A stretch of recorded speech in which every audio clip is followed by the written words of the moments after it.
lai ku nga le athian te ziak tu chan te a Matthew apa bung som ni le panga na hun le ni aral kheta seipui khotlang te point chiana tok te inchu an sapum le evek to pukai le siam pui zara sarkar lamatangin tan puina aum thei ang angan khoma lalbela de nu pazara dam do e thonin nan dong bok som tei le parani se dam lo chi vin nan buaya ram duale chalate ho po rem thangi te nen an phar buai thei hle chiat nakara zonun zemoya parvula seipui khwa chu chiat nakara anin pum khatak meu mewani e pulai kung hei naktip lam chu kong hi atlang mel sia kan ho na ngai toang chumi ma chuan vc te in tha hual ka duani robul nangin vok lei tur lo zong la hei ram du anaw te ho hian lo tal sela awa thave pukai chuan atia voke pukai kan talang se nilo hei lu ta hian voka nei thalom kan ei turatan te chuan cheng ni pon ni phal ti ro lu ta robul chuan atia oi kanu ka kai ka chul ka phing robul hadup ka phal love vok vitamin le pha vai chom ka vok pa chul lak ngat khuwe cheng ni khal ai chuan ka tal zo kang che ka vok so e nanga sa ai na tui don cheng li le duli he thian te kania cheng lin ka peang cheu lalbel iba mol kha lu ta na lo ti zuwa azwa iwa han hezia azwa tak bil lowi ruya mi ludvung a hrimin vok pa chul pon langai lo pukai avato ve kan kel hi kan talmai donem niang kanu khan kan kel pa khutal kha soi dewa lai ku nga chuan atia oi kel parim che haku ki kwal sa khuan kan thla kan hualang mo wak terem tuilum chi almin lo pete kan ni hul mai o pukai hei kan van pianga hian leisela afanu barel vai lianilom nani mai alom lu ta chuan atia ke chu thiana ka bang lut vung ka ne lu tuk che jing thing pui po in main zuri minam khoya mi ngei in belan na lo tia lu ta pui chuan rem thangi thing pui siam lai chu amela lai de hu ina hoi zuk zuk hei zulut kan biak te chu sum du i vok chu cheng lin mo kan lei don i rui lai re thi har fim nuwa son to su vunga pianga chuan atia o van piang ka rui lo ka ir suala ni kha ka vok chu mi kan ei don chengli ni sela keji thum kha rem te pa de thona kan re pang lu ta na lo ti angai lo thon na pom lo mi hring ir ruya phul hlut vok sa ka pa te ei ka phal lo an ruyang ka pukai thing pui thum in ro rem thangi chuan atia a hengpo ni sela lu tai vok chu kan lo le ange tukin chu phul mun tlanga ma enga te rong rut en ka du deve pukai chuan atia o kan kalve du ve kalom ke ni po pukai par seka left right ti vel chu ka mucha khop mai e lu la te vok chu kan vakai donem apua chun chuane amol ngotang robulan natia robul ka chu lum don che kanukul khoi mo in suk chu vok ang le ka min ngai ni mo ngu te tin lu ta tho luai imak thu te thing pui kha in ro lut vung ram dua tenan lo ti fel mayang ma se tu hi kan nga lo ang renga bela motor khan chuna in peile choi ula nen si chuan atia oi angai lo ma vena te khan an choi vek mayang unan si kina lo horu voina sikul kaltur teremi chuan atia ka peilo exam chol ani har si anu mi soi kungi sual bok keini chu zui sikul bangila wadia kalang kina chuan atia o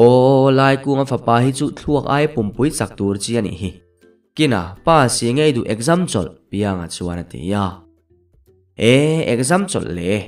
a palu ta po pa silo atlang wal tho tin kina in phel i monga khan ka hlapange ramkin lo mela min soi tel vek her zel su kalang u phul mun tlanga par sekate han enang vc manila e khomna tur tui choi ngai tho kan ni tin lu ta ding nia kan kalange o somte tukin chu heta cho kan ei don nia chuan alu ate vok man khalo va pe ula pukai chuan tin an chuaka hui ham lalbe kan zoram khovela tui sem te hi an buai tha kan hi thala tui pam tura om lo van tia fura tui anu kan pam theilowan ti le si tui ho si lo tui bil choi bok kan ram hi tui kan nga ma se tui kan ne lowani hi tin pia nga kal hove phun phunila kan in phun lung oi ve mai bil rim san du naramani hi zoram hi bela chuan lo ti in nan kal dam mai lula te kot an thleng ta min lo ngak lok ruo kan peng lok tin lu ta chu hin nuaya lut enga tia kan lut vonga chu ma ni ina lut lova in nuaya lu dai hi vaka ti hiana ma tho kan ngak le tin lai ku nga phun so dim lu tu kina lo chu aso enge moni lo pom so pui ro bula chuan tin lu tan mel enge min lo mel thup min mungai lo em ni kalang khai tukin fur kho thiang len kol tlai tla eng pol ri riai chuan lunga ti leng mange chung tur ni len kol le siar tin lu ta hoiwa kalte tlai ni lo nia chuak don chi avunga len kol le siar angreng me bel su bela chuan atia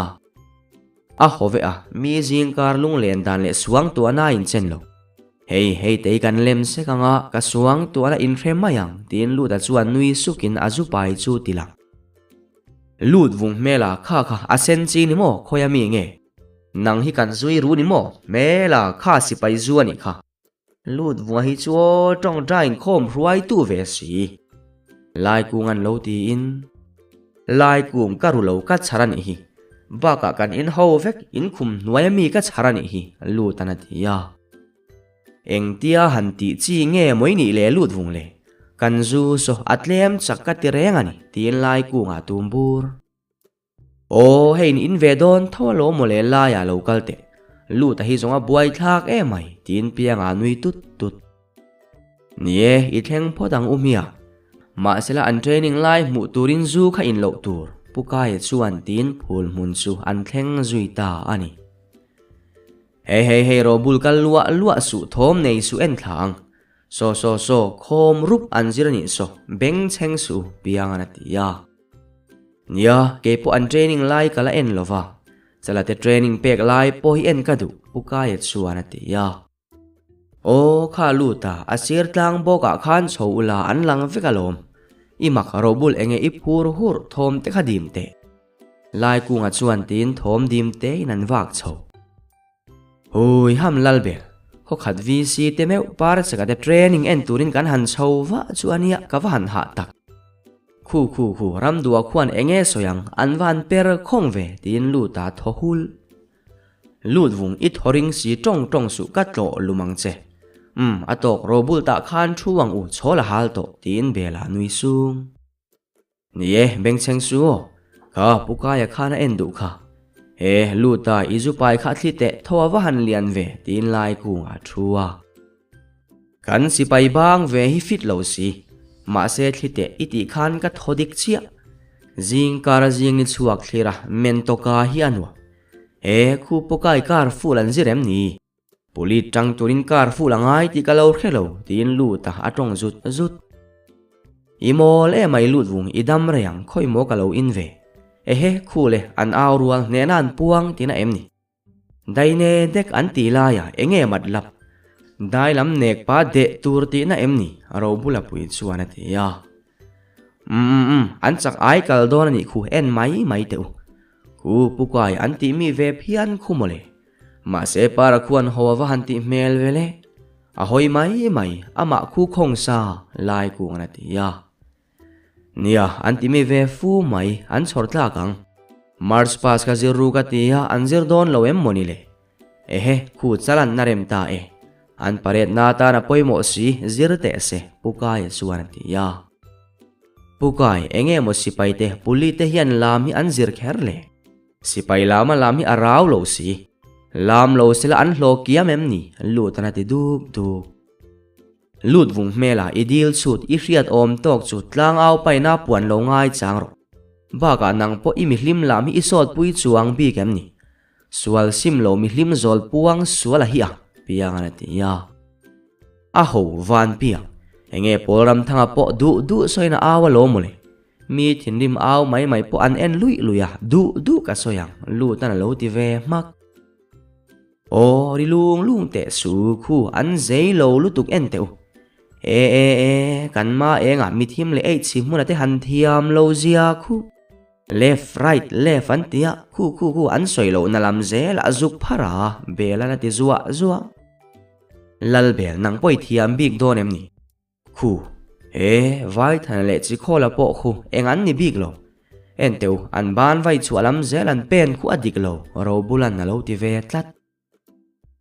eng tin mo ro bul nang hian march past ti dani thiam em ni eng tin ngei hriat tu nge zirtir che pianga chuan ti ya van piang enga nge muka thiam lo wang le pol khat kan ni in sipo ta march pasa puvela sikul ayo in ka chuak to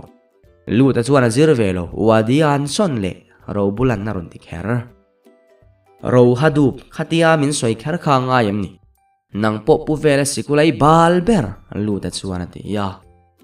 hove bal maila pol ni ka fel tho o lut vu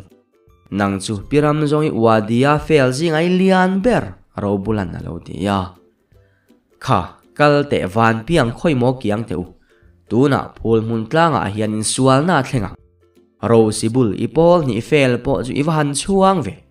min chapo hrim ka zuan don che tin lu da chuan ro bula zuan thut ma se ro bula lo in herman si lu ta chuan von chan tur nei hek lo ari fuwa mai ro bul me la ka lum min chan ru lele van ka in mu chok tin lu ta au ruwa van lal ram du kha lo dang teu lut vunga kha lo lum chal ming toy lo tlan ta che en su mo la salut lai ku ngana ti lai kung in salut na mana om lo hey ma eng tlan ru lu ta kha alum tlang lawange tin pianga lo au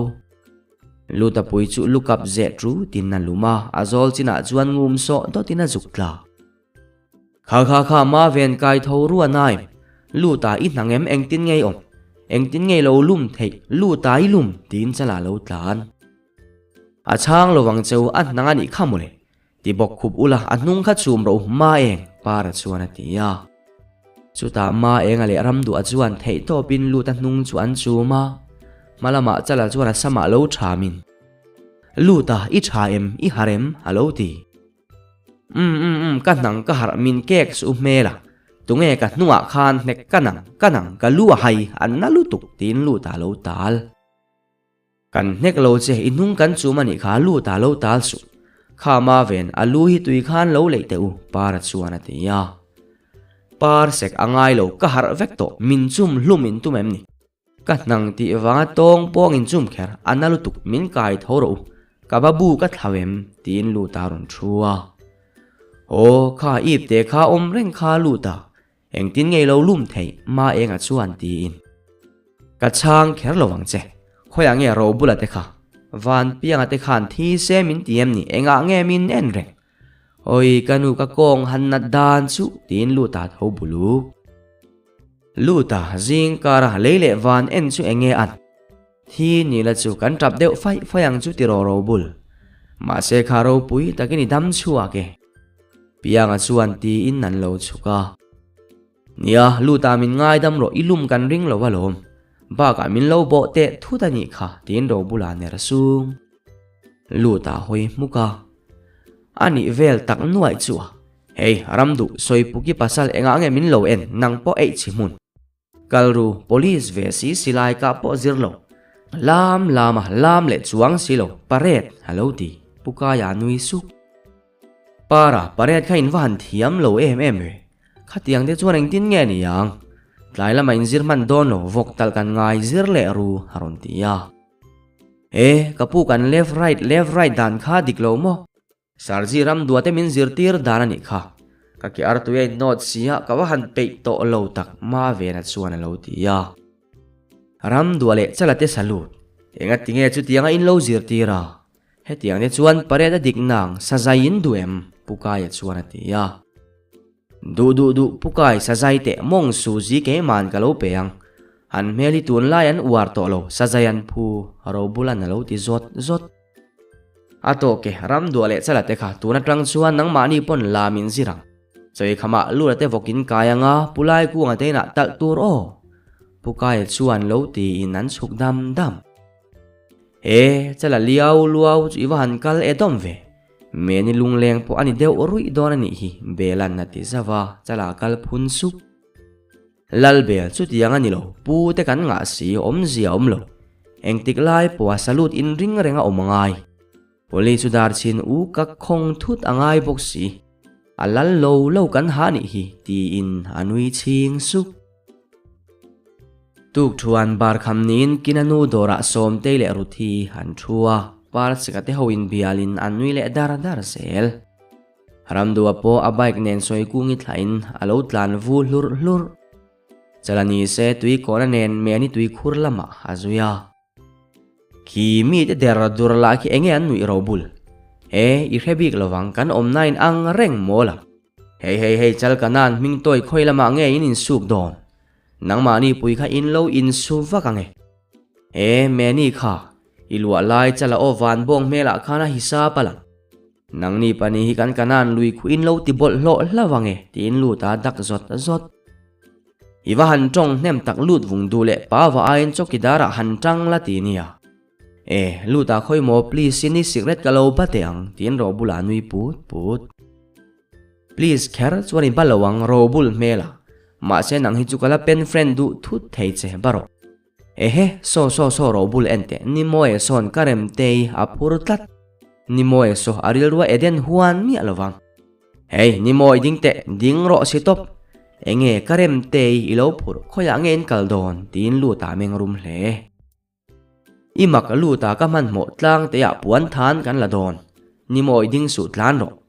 motor ka le yang itia I lei si lo chuan ka chuang zelang ti in han tlan tlang dai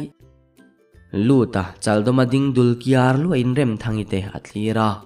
soitur ber helovina thowak luta ani don renga sin I ui kom lu tukani kha I sum te khatu manatan ngeiti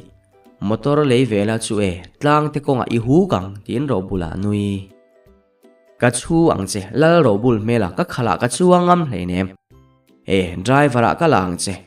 ka alu khamin lo buk puite vokan tal don si tin lu ta che tur robula secret petina ir uka ka pe lo lu ta solum kai khan ka jing zuina kai tho ka rui tina thunuk ramkin lawale zui te school kal hun trep tua man mo to kin gam but nen lo tlana lu ta bula lo thlengin kina chuan luamin apalut daring zange aronti lut alu bu karon hoi chuaka ramkin lo enge apalut minti ipa kanilo idule lal belaki han paro dari ria du chuan ipa zon dar sakule minute sakhi zuin wa han tlai ve inu te khoya ngen kaldon zu te kha sikula chi thlumi pai duem tin lu ta chuan zui amel ma se kinan lo tong khala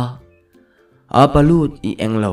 kan zir tir tu miss anu teremin voini hi today ania dere lo keng ula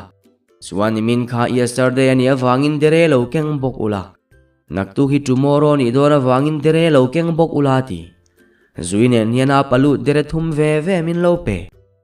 anu teremin a soi vek tiro tin kina bu ngau lalram kin lo kina chung ne chu ipa te di lo em ni inu te po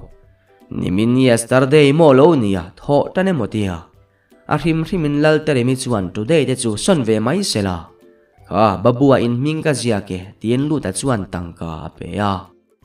rang lu tukin kinale zuin nan la ani ulut kan lo me zui kalang ti in kinate an tlan ram kin loading te enge ulut min ti foule indora po dere omreng loading te u tin lu ta meng rum zui tlan ro apumam kunga dora wai le babu ten hapkhir kan leidon nia enge ipa po kan niloiti kha ulut lubuk ramkin lawanati lai kunga fapai chu kalat tal khopang mole mol si fing si kaning robul nang khalo nui sung su mela ka zu gangche lal som te nang kha khoya ngei zuwa pa le arong rut si paite anwan muang ve tukina khan kan vokha tong trai chongai ka nei tira khong thu thuai te se tin lu ta tum vuau lu tan lo phei tre pang pukai thom nuan su ni kha rimin dor honi tumem ni voina hian belan na lo ti ya ka du le ka honga ka du le ka kharang ka dorania ka dule ka hal thei I thu lo so be in thal har si vok tal har si kaning khovel hi ka depression ro bul nangma pui hi tal cheila I min mang a tin lu ta nui lu ta lo choru hei thing pui lo in ro a hrim hrimin mumal takpon kan lo ho nuwa kan la in kom lovania ruthi chuan ron tia ro bul kal heksu an thing pui thum khi akha anin nei nuwa hian mumal taka kan kom ven du lovani karing tin lu ta chuan secret rem chuti lai chuan lu ta dor sir kong pui van pianga te veng lama tangin motor lo pi ta chuta ama van pianga chu tarmit dum vuain anu pui siam pui purin motor res kha khalai alu kong pui mi khatu phonge kong pui te za ta cheu motor kala dar thil phonga em ni van pianga na ti ya kia hualal bel tunge helaya dei lo ti chu du le ka phowang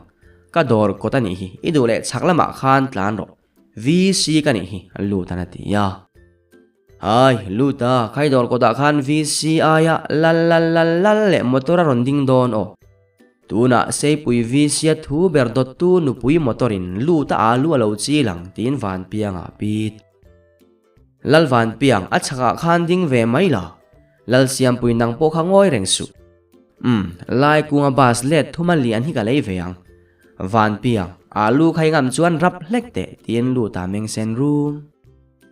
van piang a chuan motor off in ron chuka cha bi vai virin siam pui kong ka hon du tak darling lu ta hian dor hon thena parmira nei silova dor hi kan sel don em ni lut vung du chuan kan man thei che ma se kan man lowang che ti in nanuya siam pui nui sakin luta ati mai ni kha bareli pa hian a fiam che lom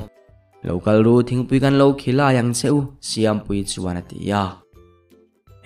siam pui kan lu ta hi zuk khur mana pianga chu officer pasal ti taka motor khali thiam der mai ni mo luta tiro han inila ro bulat chuan atia khovel fiam thuwa ka nuya zalo berang ro bul mela lal somte ipa te po chu an lo wa han kal har ve kaning ka vok khu aret ka san don mon le tin lu ta thumuk an lo pheve trep tawang motor te khan sila ba ka vok po chu har lo wang ti ro ro bul tin somte chuan thing pu ya lo pe har lo lal somte nang ma hi ka puwa chak che sin nang nen hian anin dung bo kalvari la ro bula chuan atia atok in zo ula pheyang u lu tale ro bula te khan zu in to su bela chuan atia nia lu tale pianga te hi chuan ni khata no khat bak in lo ula athang in taksa hina tuar ka hlau mai ruthi chuan atia pianga nui suk lu ta dule sai khup khat bakin in lo ila ni mai so pukai te pon lo pheye tin thing puya in par se ka lo ding in rang lu tukin ma enga te tum thlai in nanin kheng khong chuta pukai lo chuakin an lo salut pukai le lam lo hoite chimun salut pukai voktal ma chu heng ho hi in salut ti rang aro bulan na ti ya dik chia hei vai thante iwahan zoi ve salut ma enga mi thim chu darling ngei animo ino khong luar mai lutana ti ya lut vungale ro bulakha lo rivel lut su an sajai palang cheu pukai hei lai ku ate in lama pheikan tumasin bela chuan ti ya pheila ni mai lom ma yang nang ni khan vok lo buai pui ula ma vena khalo bazar sela handar nga chuan ei tur tin pukai chuan thing puya in ole kapusar ji kan lo ti vekang luta khoya ngein vok chu chimuna chuan atia pukai I police sipai tur te tira pu an tlak lo an mol choma chimun dora tunge vok vul ngai nangma pui ka vulang che mela so ta kan insira fawai le vok vitamina cho ro bula vok nga japan lo tep khafuk lo kan voka ka vakai ro het kai lowang chasu chimun pukai vok son thlafam run sang kai pial ra loi main tang kain hlani la tin lu ta nui suk ni don tak mo para tang ka khalu ta pita che tikan huna vakal ru pulai ku nga te na in lo kai don nia ti in vok man chuan in hlana lu ta I vok khala zara ko khan tho lo ma pung le do ne so ma pakhat tiru pukai pheyang kinapa ten reimin lo tiange ti in van piang de chu an nu pain motoran lu ta van piang apung lowang soma pakhata dai lo keu palia pakhachuni selaka petur ma sela ni lo he robul ke ni kein kan pheidon tina emni I bike tong lu tuka khan suang lowang abungang kha anung thailo at simange tin lu tat suana mel nie robul hei ka motor hnunga hian lo chuang mai ro I bike kha chu tlang te pa len khang nen in thleng to mai ro piang ana ti ya lut vung khalama kal su mela ho lal bela bula van pianga pia lei sak mel sokaten lutuk bareli pa I khala chuan kan lo chuang lo photange aro bula chuan ti in bela motoran chuang kanukul kha engei lo ti kalson ro karon suwang che pit o lai kung anu hi chu enge moi lo ti le tin pianga ding kha kanukul kiang te thingtei lo e ve ni khang de chukan ar dali tenan lo ti ve khang in ruin sumtual kota hian motor loading thup sela sei pui ni Mr. Bangla ni mai lu tana ti zuwa zuwa o lut vungin muang sia vok chumna tur ka lo ekani hi pikulin na lo ti hlak atok kel hute zuk in la kanukul muro khoya nge lai kung hi voin chu ude nga po kan ko nga yang tin bela lo chuka alo kal dai to huana lai te chuan mei chara siam denga te thian hovin tuyan choi ani kha thing pui lo in ru siam pui tin pikuli lu lut ru ma se pukai ke ni chu kan lut ve lowang jing kara luna tok lekin kan ina dik lo ke ma in ka lu tanga ke ma in ka lo chuak leang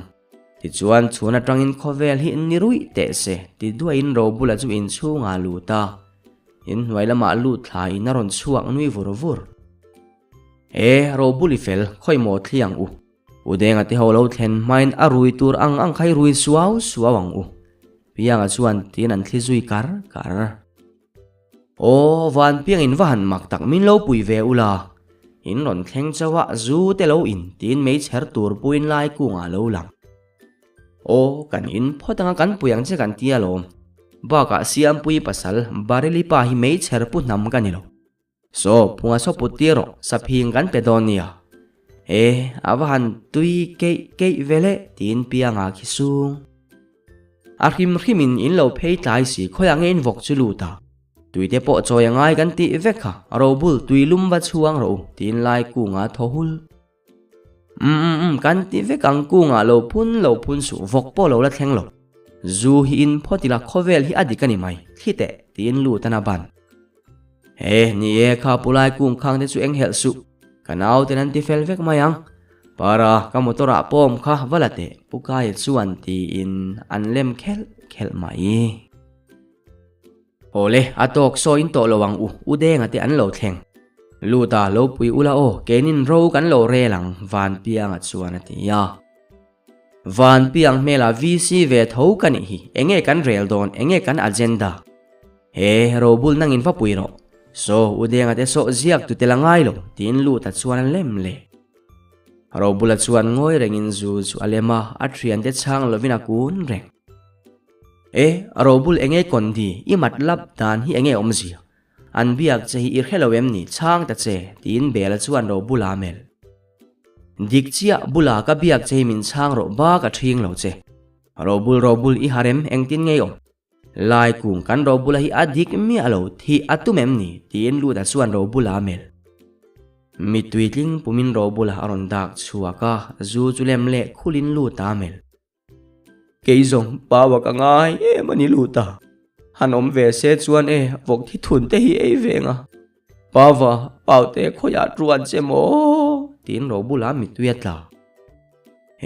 robule karin lo lambia thu dai lo soi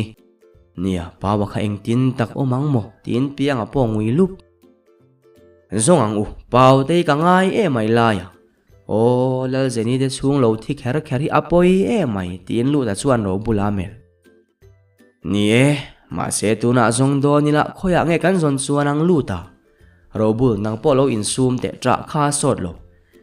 indule than mual te vain ula chu ta lo chuan khoya ama om lowang luta lai ku nga chuan ati ya lai kung du le wa zong la than muala kher chuan ka kal lowanga za tha Ô robul nang po tap to su train zia nei lo tin lu ta hoi muk. Ô lu ta enge heta pa wa ka ngain ti liam luam ni robul nang po. Kan zonga kan hulovani hi. Ba ka tun huni tra hun po ni lo. Pa wa te zong ala dam ang tin pianga nui. Van piang eng mai khelo ring nun hi. Pa wa kan ngaya kan lainat. Ladam ni se tuna tak hian nuama ti don asin. Vok ril phiar te tuya ti ve thin ne. O atel lawa sa thi thun kan ei tur hi anna mani tin robul ha in sut. Lu ta in sut he big lo. Dik chi abul te eng man hello ni van piang te hian. Pawa khoya ngei lo let te. Lal bel rem ka ria. Pawa memorial tournament siamang u tin lu ta tra tong. In van chedun zia zuwa tak kan siam lovang. Tuna khatianga tra vak chi po ni lo ninom ruin tire tin bela nalem mak. Nie robulin sum te u so vok po lo thlenge. Ramdu solaya son tal ula in puang hal don nia pukai chuan ati ya. Chala kha tu vok nge awahan cherve mong tampo nei lo. Khatiang vok sa kha thurang mui zum si lut vunga te vok vakai ru kan ti kha piang chuan ati ya. Lura te voka lo mole kan kai piang. Akal thadu lo le ngal hei pui tin chalan na vua. Van lal chal kanan ming toy mela eng wangin nge ka voki vuak. Ka vok khan nga vuak atan ka vul lo. Du le van piang esu kan vok hi ain thai tani hi tin lu ta nui. Thung ula khong thuvat ula ni mai in nial na lo ber. Ka pumun bana khan thung ula tal ru tunge tal don cheu lai kung na ti ya. Robula chuana kamit ban lo thepa tep chap chungin. Tunge ti ngaim ni lai duap ne pa ke man kan talange. Khoi mo ma enga mi thim kha bong tu thomin lo pete. Lu ta lo en ro na khemi alovin kan talange tin robula kal. Lalbel kha pa khalo mante ke ma zok hian kan talange. Robul mela dule kan vok tala ke min talanga em ni thin rim lutukin lu ta chuana ti. Lu ta ka soi suali riat fuani kha a ho lutuk. Khoi I vok riman dam lim khu kan talange tin robula nui suk. In van nin om tak em robul lo kal nang po khalu tang u. Helaya in lo in nial ve chia ma tu lo. Kan wanga chuan vok riman sa po vok sa thiang lim serin kan sera. Kan bong talna loyan lo thung thu. Tu ma in loi sa kan le ngam lo he Christian rama hian lai kung anati ya. Lai kung ti dua azel su a ho lutuk. Khatiang ti ching te soma pakhat mangina lom biakin kan sak ve tho. Dik takati kan rama dik lutuk lo. Dik chi alo ma sela tholom mangin kan ti dik lu tanati ya. Lu ta isoi dika inung dik lo kal phung thari a. Kan sarkar po hi opposition ni lai khanan lo thaber. Ni Mr. Ten motoran lo kol tam vele thova.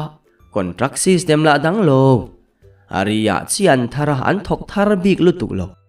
Kandam hi ani nuai mayani hi para chuanati ya. Atok tu ma kan dik tak lo. Ati thei tu kan ni lo nuwa chi aram kan mai thingpui nang u piang an lo ti mak. Hingpuyan infel sia ti in pon lama thoma lo oma vok nguk rong kara. Kha ma eng volero at suak don voro vai thante na lo ti. Chuta chi muna oin lo zuin. Ma ven chelta che hui kha. Kapuram du sarzi lo mante avoka chuak aron ti. Are chu lu ta I chuak ami in vok. An van tlo tak khoi mo robulike tin bela zuang chuaka piang na zui. Chala engen omzia voka chuak em ni tunge vu. Lu ta voka cheng lia kan le ni kha ati zuya. Lal bel mela omzia vak lo voka chuak ani mai. Ma enga hiana vuak thel kon lama tlan chala chuan ati ya. Engen lati reng engen din naram du tlan ro. Vok sa ril hiar hisap lai mo lutuk. Vok kha in mulo chuan in check kan eyang piang ati ya. Tuna in vain salut in triaim. In mu na vok kha vuak hlum tur paret chalat chuan ati ya. Chal ming kanan toy mela tuna salut ti atu lo tlan ro. Salut ai chuan vok sa hlu hanti bo na teu aro bulan na ti ya. Lu ta eroin pukai cheng li pe ka huma. Các nè là thiên lệ tổ át heng thầy tổ lâu kéo lâu tì lụt vùng mê là y vọc chè rút tụ khan mù lâu tệ se hei u đèn nang ni bộ khan rộ bia ngặt chuan tiền ăn tàn liam hui ham ruya re vek par se ka te kho han zai lo dan hi chu chi mun la so tlan zoi si lo nei lo tlan ani so tin bela nui vur an mo em ang lungai su khoi mo ke man tuilum so kan vilange in tharung zet in par chuan tia in chungan lut le siam puya te ho lo nui tet in vok kan mu lo le kina te kela ni mai som te chuan tia adik chia an kel parim chia khu talang u mi huan thlai pe kha si no pang si ka ching le nga la tal mia tur lu tan lo ti lu ta kan kel parim chia khu tal kan du lo big po ni lo boi te hina ui tlata kan kel le a palu ta hi anin ang ati mau mai lo mo le lai ku na ti ya lai kung ram kin lo chu ka tal don khop in kel pang tunin khabe mulpo ka nei lo min ente lai kung ki ka nem ni tin lu ta lom mol lo a ho lu tuk lu ta voki an ti lo kha ki phei chu nei la in dang lam nang piang an lo ti huwa khoi mo som te thing fa kha tuna vc le vc in hlap na ang reng kan lo ne yang van piang chu keli ni min tiam ni tin lu ta chuan a ban imak kel ni lai beng chu keli ang lo kel mui tani ang kha pui ro bul lo dang te amit kha kel parim chhemida ang lutuk tin piang a tol van piang nang te poi soi zong kherai tong ni luta nang po in sum te thing fa kan lek ngai lo tin ro bulan lo dang ro bul hadup hanget lian ka ro ka he mang che tuna tak hian in sum mi kanilo kha van piang tin luta tal kaning lutuk pukai man te he mi dei kan local ru tlem lem leila vokan mu lo le kan zong veang lai ku na tia van piang phuba ka lang kelin ti kher kha du lo zui nang u tin lu ta in her lu ta lo mi ni kelin ni lo be su lu ta chat thate kela lom be thin be ve mi asu piang an na ti le tuna ka tual tha kor ka wa hang van piang tal i duani mo dule ka buang bong kani local te tin lu tari khut van piang nang po enga nge moi lo tong le kher ni lu ta thula robul han thile te lai kungan lo ti in nan thua nia ruin tire lu ta in sum ru piang so vok pon lo zo ne ramdu ti khan tal ngal ru o ude mani ina ba kan khom to lawang huwa win zo lo tlat tin bela tep luk lal bel wai me de zowa kan khuwa chuan no pang Sunday school in khom pui chi a huwa om wai me de lom na khaki ngai ve tho tin lu ta tumbur oi kan thu dang alai chuan pulai ku in health worker sai chuan hi karing hlel deuh tlat pi toli kha chiungam mi alo health worker ve si baka dripo kha somte khana khai saka eng ma tingam lo he pai health worker le malo niang ruthi chuan tia lal ruthi ang tin mo sai chuan khu khai ani takang mani ka ha ka entir khan ORS le pumpui changna min lo chowa lal herinu pitoni kha chiu puar bok health worker le malo niang ma se certificate te kha chu anei ve ni lom ni lu thana tia ka heto big lo ke chu vaccine pek point ai kala la chu an tia bela inu pumna po khan ORS thoni lom nia cho kha lai ku an lo tile so ang chu mole ba ka khosika po mum u ka lo pe zelanti ma serin helna chang kan hello tin lal bela tep sa bas lu ta i phuba lang o tha pukaya om tho boka wache kang u zurui chia chimveng kal hi anuam tiro bela sai chuan chuan mi a chiu lum man lo kan van nei kalang u piang ra tia van piang rui lai ti rum chi ni lo puka yang tin nge ni yang zan lama teril ru fi min lai kuana ti man orang tia lai kung ril ru fi ma ngai tua ngai lo mi zo chu kan ngai dam zel ni but tur pukai ti khan local vela wamanang vc kan ni hi tin piang a chuan lu ta pot kalang repay buan uparing liana po so vc pile mini ti la manang tin lu ta chuan ban hlim ngoi te chu tia wang man ngo chi po ni lo a certificate ka adikem ti en di ka ngai ruthi a local velo chuan ke ni chuan engma kan ti theilo pukai chuan atia lal ruthi lal bela pasal thoro ka mang che sai chuan a certificate chu dikma sela adik lo tiang che kalang tin ro bulan na pot robul kan nu kha pot su ka pasal po ni lo boi ti te ikal teang va fin fia po tha e bela chuan atia inin sual lenge o ka du mi alovania khoi mo robul min po dan le min mel dan kha diklo izoi khong tat nui chungin ruthi chuan atia lal robul la hi iril rungai tuana ti sa hi achak si thinrim line lo ni lua su i pro kalang lut vung kan thlen vele ka soi theilo tila nek mialang che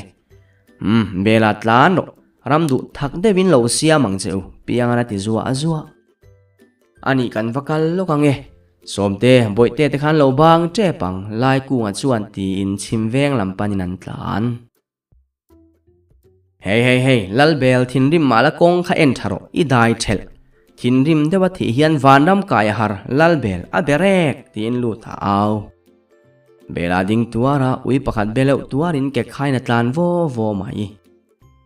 lalbel kha mi fa pai chilania film khuro tun laya kan chung ko membaran ti zel hi lai ku ana ti ya a ho lalbel va chi le te mani chung ko membar te hi an thunga an thun lo le kholai an e tin piangan ku ta nuai nia ma se lalbel dai sir ma thinrim arenge kha pi ta che lalbel kwal ro kan thi don lu tan lo ti le bela ama zo khi chil te voksan en khan chum pol teng u lut vung do ya chimvenga vc member kan thi mai lo tin pianga hoiwa chuta le chimveng volleyball ben na thlengin sai chuna motor su thua kin lal bela ding hey nang ni ho kha enge fellow in volleyball in lo ben nu le pa te tho chua ringa in fit thalai ni hi in zakem min lo meldan chu in zak lo ani mo tho chua nei si lo in la chang kang si telai min melem ni tin ro bulan telai a chu chuta pianga chuan an ball pen lai chu ala a engma seilo in a vi thep sak pianga enge kan ball khai lo vi thep ngot a hrim in kan du le kan fe anga kan du le kan fe lovang par ku ngana tia a thep theilo ka test sinani hi sai chuan mana lu ta na hi lo enani mo par ku min ngamem ni min lo khak ve a tin pianga chuan ball in na vom khai pianga in sum teu khatianga ri ngal pung kha tul lo kan kal chan kha poemo pukai na lo thia dik chia khoi mo deng chezok tlang au ve lo kal nai di nang ni hi kan kal chani ni lo nang hi kan kal chani ni lo meng zuk su tin lu ta nam kat lop lu ta lo in sumula thazain soyang u par kung nang ni po khalaya khan lo thu teu sai chuan local te nang hi khoi hunang e health wa karizir certificate inem kan khedu pukai chuan atia chung te nei lo sela sarkar ina ruainang azil chuaka sarkar in an la ni hi enge tuna taka chu velan na lo tia ma na kan ring hlel lo ani mai lom chu ek lo tong su nang kan zot lo che sai chuan beng tulul pukai biak na cha chui hria em lai ku ana tia chu vela phun sup ka du ka soyang tu ma khap thei ka ni lo ba ka du hun kan venga lo thinrim zel mai ba ka du hun kan venga lo thinrim zel mai hatia van pianga na lo khe phak si pukai te trong mai nan rizui chor eng moi lo soi ve chu vel mela alang sar lai le thalak na tel lo tlom ngai thelo nang khan min so mo mi ti dan hi kalom mi alwani lalbel kiang te pianga chuan ti na nek zui bor mai chu vela dak lopina nung tola nung lama tangin ro bulan lo nek bule lo enge thate ten soyang in tia kan tong vele hlek le in huat kutin thoni tin deng nuna lo pen ma het ma se par se ka kutuma lo phe fuwa a deng nuna thun nokina muya dong atha lal par sek nek le te kha pa kha par kungi ban khai lim ve deuh tina emni local te zak mul sei mel chedam rei tin lal bela chuan par kunga lo nek vele atok bela nang ni point sum teu kha sai chuan hoisu pukai zo na kha chang ro lai kunga tia lai kung ala tok leu kala nek velo ke chu no pan lai tangin ngam zong te la ka sual hrim hrim luai ek local te tin lu ta chuan luai benga pot oya ana lu ta katlom ana lu tuk min tha te ineng poinge ka soi min ngai dam ro tin luai halo aw nia lu ta tharo eng tin ma ti lo che kha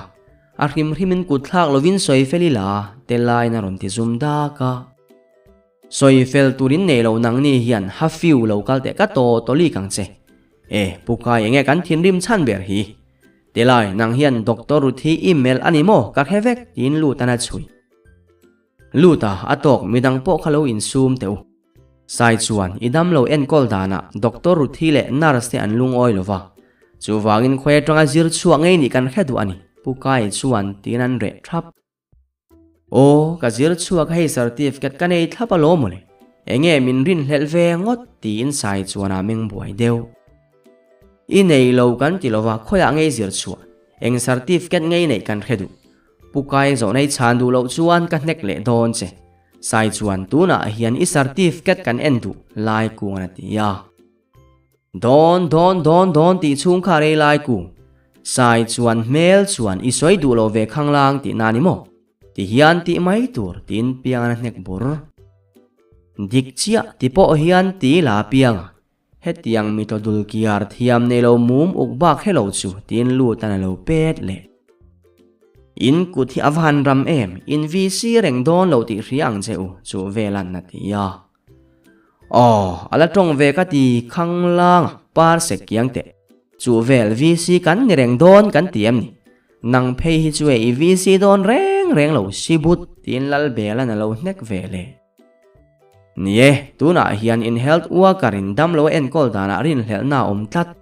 sai chuan I certificate chu min mu don nge pukai le ho te hian in an dap don ruthi chuan atia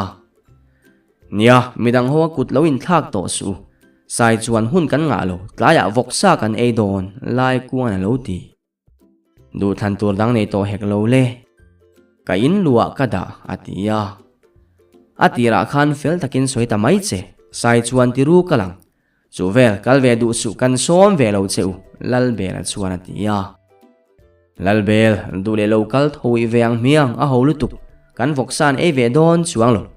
sai chuan ti vat ro karil la tram to vok thi thun ti in sai chuan in laman pan reilo te ya certificate nen sai chuan aron chuaka doctor thi chuan endikin a mel chu a chuar nang mai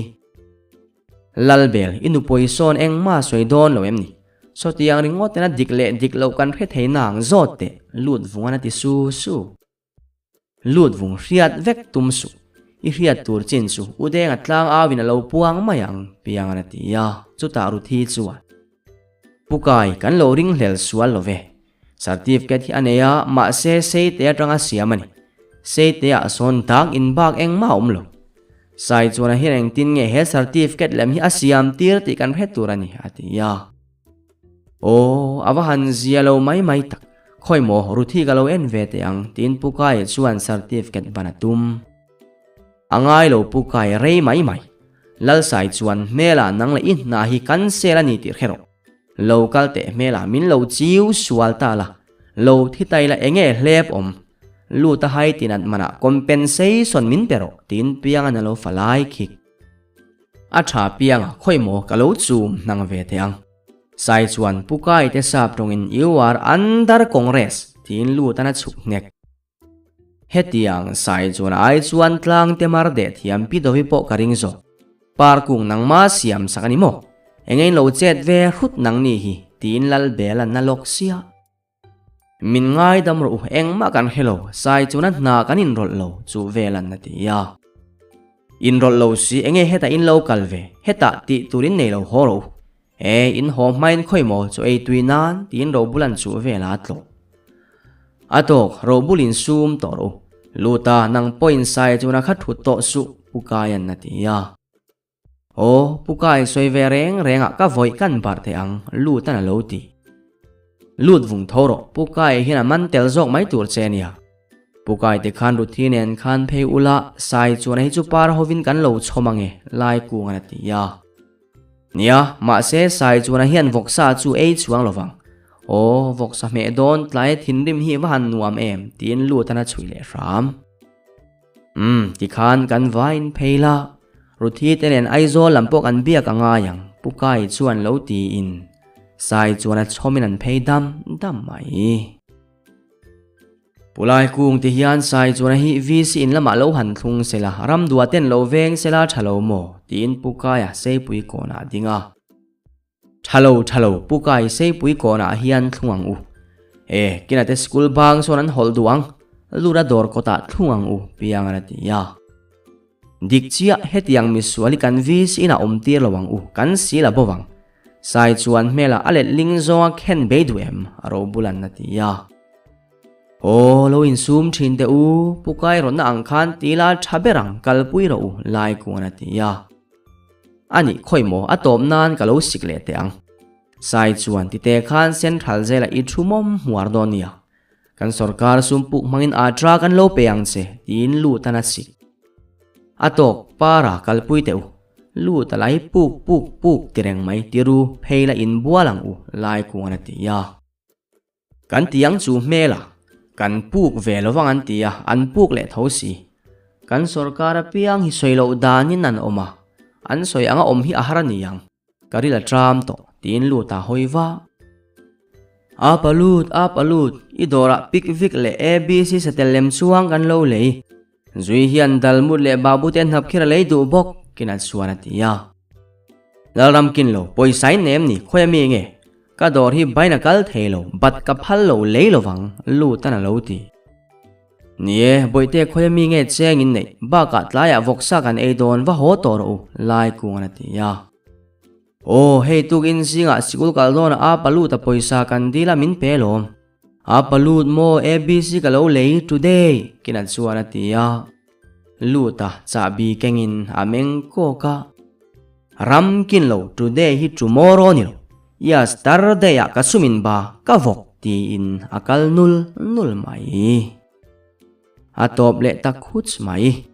ador le chuan vok saina khote le ma enga te an buai chhodan kan ngai thlatura nga yang